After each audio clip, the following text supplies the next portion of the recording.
Do you want to draw this one? You just need to follow my steps. Look at the direction and shape of my lines or curves. Let's move your marker now. Check it out, it's very easy.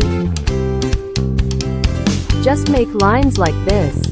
We don't need complicated theory. Let's draw together. Don't be afraid of being wrong. Everyone has their own artistic soul.